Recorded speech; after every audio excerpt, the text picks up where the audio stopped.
Go. Okay, good morning. We are Hilchos Shchita. Today we are starting Siman Chet. Shiur Sakin Shel Shchita. How long does the Shchita knife need to be? So, by the way, I spoke with Rav Amitai Ben David, and I asked him also about the knives versus America and Israel. He agreed, and he felt that practically the reason why in America they're more makpi that it's sharp is because in America they do much more volume quicker than they do in Eretz Yisrael. So if it's not sharp, it's going to get dull too fast and you won't be able to use it all day. So that's what he felt. Okay, who knows? Now, let's get to Shiur Sakin Shel Shchita, right? Just a reminder, he's coming tomorrow with knives and stones for everyone. Aleph. Kamahu orach sakin sheshochet bo. How long does the shchita knife need to be? Kol shehu, just a kol shehu. It just needs to be something. There's no minimum shear that's required. Vehu rak shelo yehi davar dak shenokev. But obviously there is a minimum thickness or length. Right? It's not really clear, but it needs to be long enough so that you're not using it as a spear. Right? You don't want it to puncture. You want it to be a blade that's sliding and gliding across as it cuts. Ve'eno shochet, and it doesn't end up cutting. Kamo rosh hayizemel hakatan uchayotze bo. If you take a small knife and it's a sharp edge, and you're using the edge, the pointy part of a knife, that's not okay. So do you use the point of a toothpick? The point of a toothpick would not be good. Right, for sure not. Even if you... It can't be anything that could puncture it. Right? Again, this is not exactly Lamaisa. We're going to see that obviously it definitely needs to be longer. But the bare minimum is it has to be something, like I said, that's long enough to act as a blade that's cutting side to side motion. Ube machat, also something like a needle. For sure, that's not going to be good. Afiluhu rochav ktsat, even if it has a little bit of width or like length, as we're talking about to it. Ke'oto shel ratzah chodkin bo hachut ein shochtin bo. Even if it's a very wide needle. Let's say you want to make holes for leather. You have holes in a leather belt, for a watch, whatever it is. You can have some of these points are very wide, these needles. So that's also not okay. And since we don't really know what this shiur is,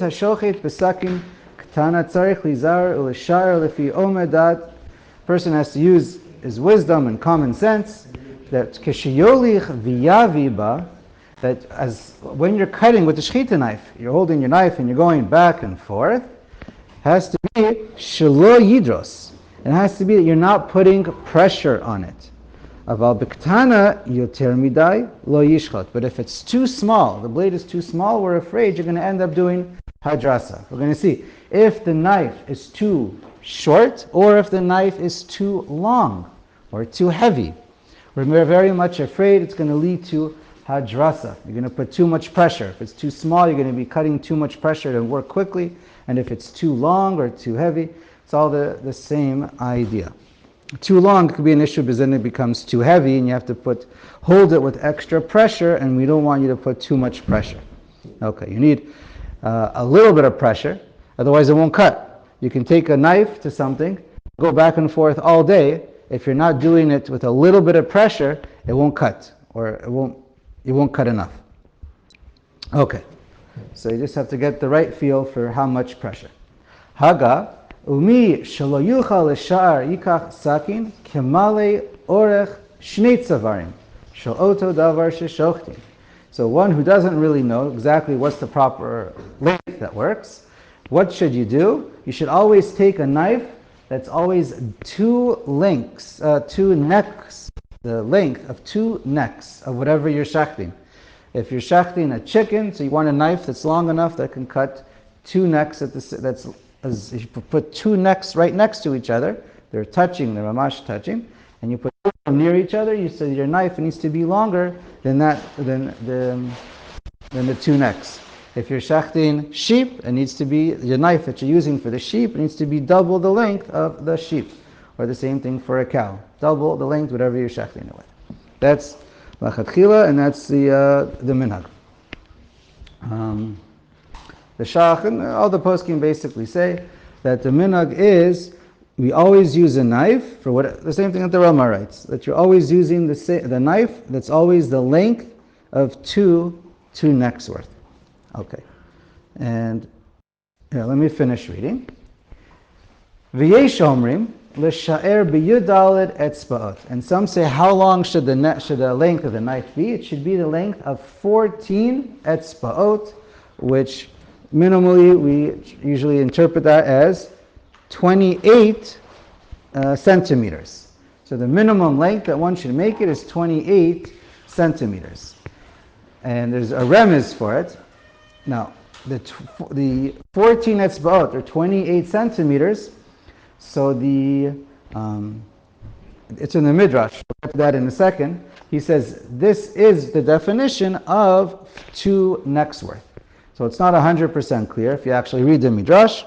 It's either telling you that it should be a minimum of 28 centimeters, and then we're not worried about hadrasa. And that's what you should make your knife. It could be interpreted as that's also the length of 2 necks. Okay. Now everyone agrees it's not referring. You don't need a knife that's 28 centimeters for ofot, for chickens. For birds. Everyone agrees.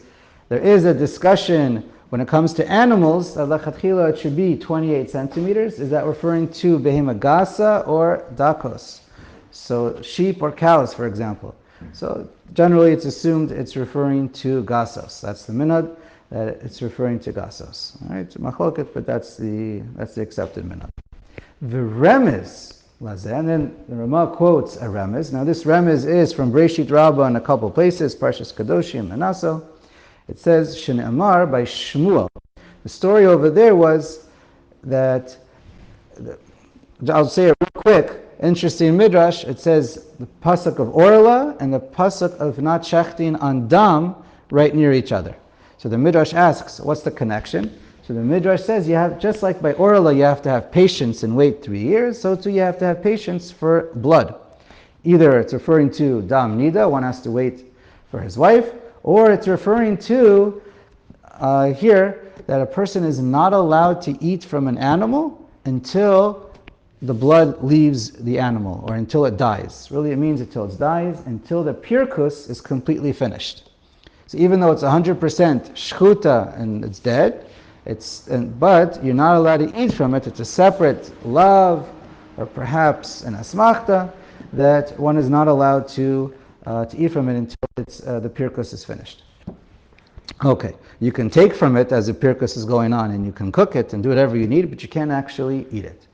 And so the midrash over there says, so Shaul, it was known to Shaul that some of his people, or in the army, they were eating the meat before, still during the pirkus, or before it was still the blood was flowing and it wasn't dead yet. So he told them, number one, you have to wait. And while he was telling them you have to wait, he threw in another halacha. And it says in the pasuk over there, in Shmuel Aleph, we have it here in the Ramah, Yadalad Lamed Daled, it says, Ushachatetem bazeh. And you have to shecht it with bazeh, with this. What is with this? It doesn't exactly fit. So it's a drash is coming to teach you with this knife. You have to use, it's not exactly kashor to the beginning of the midrash. It's a side halacha in the midrash, and that's where we get it from.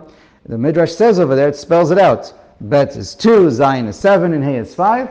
You have to shecht with a knife that has the gematria of 14 etzba'ot. And so there Shaul was teaching us it needs to be 28 centimeters. Again, if it's not, assume it's talking about gasos, it doesn't explain over there. And he doesn't say it's 2 tzavarim, but it could be that it's, yeah. Now, right. And what I wanted to just point out, nowadays when you buy a knife, if you go to the store and you want to buy a knife for shechting, So generally the knives that you find are for ofot. They're between 11 and 13 and a half centimeters. It's normally how long the knives are for shachtim. For dakos, it's usually 25 centimeters. You can buy them also for 30 if you want to be a machmer, to be yotze to 28 even for dakos, but it's less common.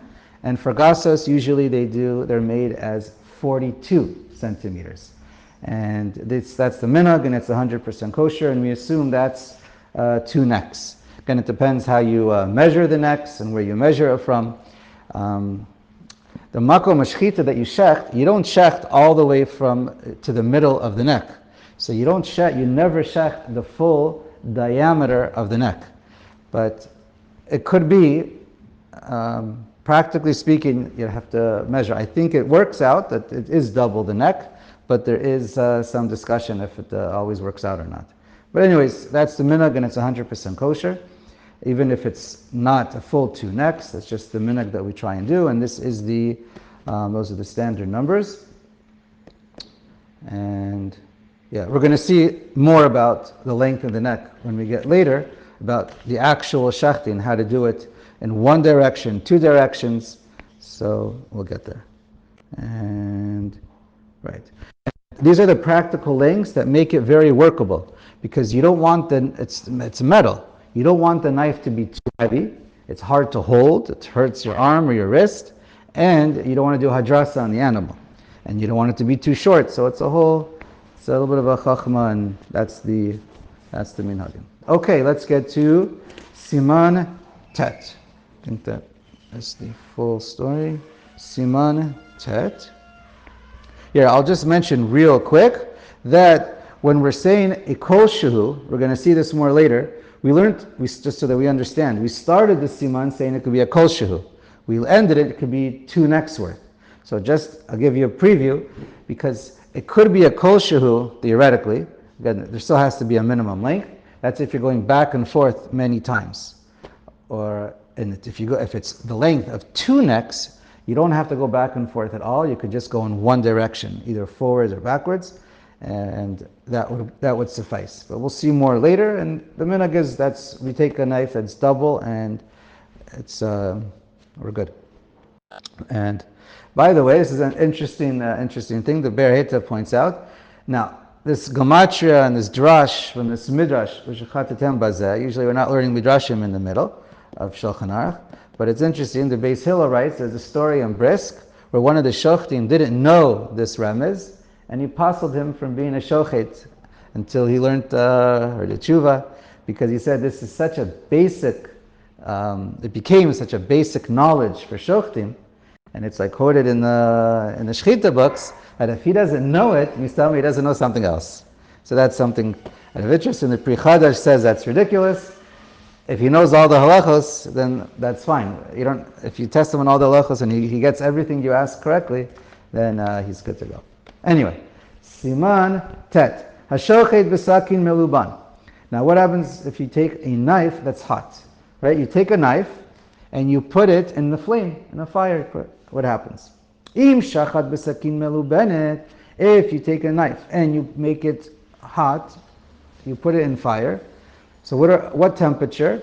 So most of the poskim, Kresi, Aruch Shulchan, Machzik Bracha, they all say it needs to be either what we call libun kal or chamor.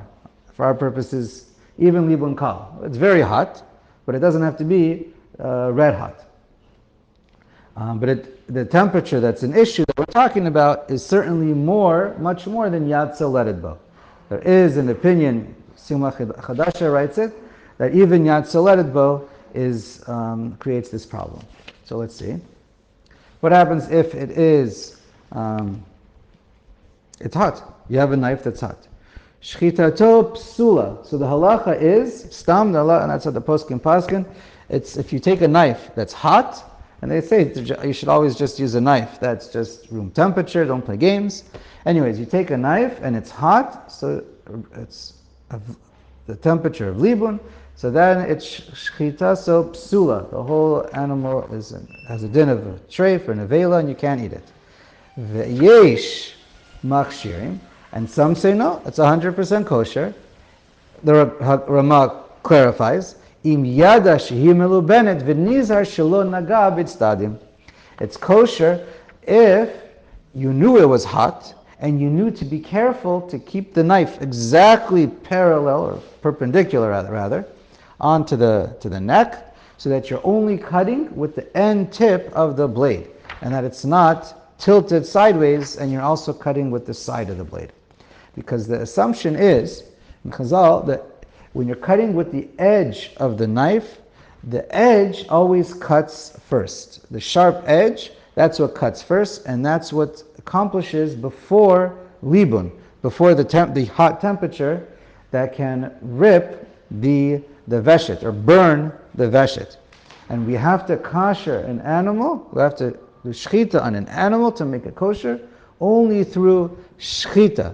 It can't be through burning or ripping or any other kind of, right? You can't just pierce a hole through the kana or the veshet. We're going to see later on there's a difference between the kana and the veshet. The kana doesn't become a treifa right away with just a little tiny hole, but we're going to see more later. But by a veshet, even one hole can turn it into a treifa. And so really what we're worried about is the veshet. That's what most of the poskim point out.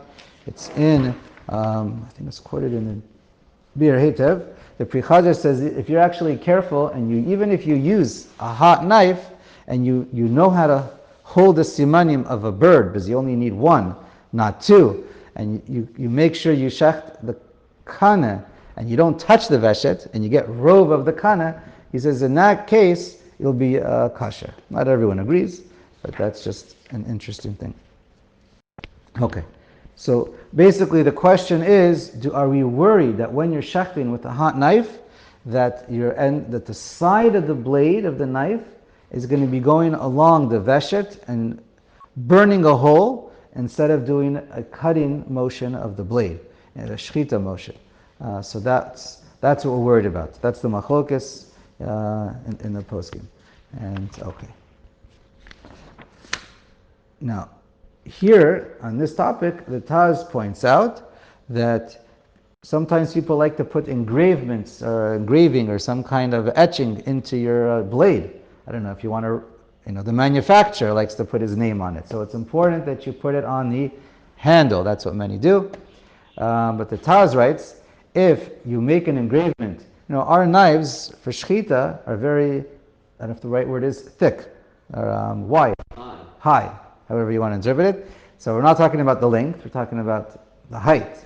So there, if you put the engravement far away from the blade, so it has nothing to do with shechting, because really the halacha is normally whenever you shecht, the assumption is that the beit hashchita, place where you're cutting into the neck, keeps getting wider and wider as you're shechting. So that's why yesh machshirin, because they're not worried about that. That's the so anyways, if you're going to put the engravement far away from the edge that you're cutting, he says for sure it's not a problem at all. So the Taz is make on that one, and some others, I think it's this Simla Chadasha, right? That's in the Bir Heitev. He writes Lachatchila, we don't put it there anywhere. And he says, and if it's bolet, again, different opinions, but he writes if the engravement is actually the opposite, it's bolet. Can't think of the right word right now, it's raised.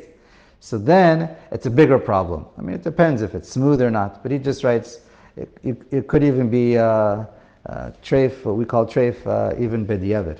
All right, so avoid putting engravements and ask your Rav. Okay. And just something interesting, because we're going to get to it later.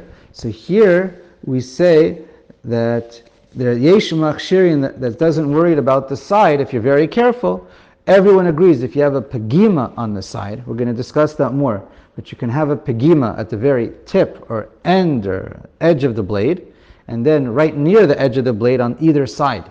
So when you check your blade, you have to check, and basically lamaisa nowadays in 6 places or 6 directions. Up and down at the edge, straight, perpendicular, and then a little bit off to the sides, because you can have a pegima in one side and not the other, or any one of the three I guess degrees, I don't know how you, surfaces. Axes. Okay. So we check it in all three of them, both holacha vehova in each way. So that's 6 altogether. And so there we're much more worried, either because a tiny nick can do more damage than a little bit of heat from the side, or it could stick out. The Shach and the Prima Gadim talk about a couple of different variations, explanations why. But we're more makpid by a pegima on the side than we're talking about the yesh machshir and muzamekel anyway. But it just to point out that even if you know and you're careful, everyone's ma'isa or machmar. Okay, let's go on. Let's see. We'll start. Siman Yud. Yeter dinei sakin. Okay, so let's learn some more halachas of the knife. Aleph. Sakin shomasham shelilim chadash hayashan she'ein bo mishum gi'ulei goyim mutar lishchot bo behema bria mipnei shehu mekalkel. Okay, now we're talking about a knife that's usher to get hana from because you used it for avodah zarah. Now let's say you used it in order to cut wood. We'll learn this more when we get to Hilchas Avodah Zarah, but basically you're chopping down wood l'shem Avodah Zarah. And now it has a din, it could even be Asr of Hana. So even though it's Asr behana, we're talking about either a brand new knife or an old knife of a goy, but it was kosher already. So we're not worried, right now in Seif Aleph, we're not worried about a treif knife. This halacha is concerned about getting Hana. Can you get Hana or not? Okay, so we say if you're going to shecht a healthy animal, the halacha is for the dinim, again this is for the dinim of hana'a, then if you shecht a healthy animal, you're allowed to.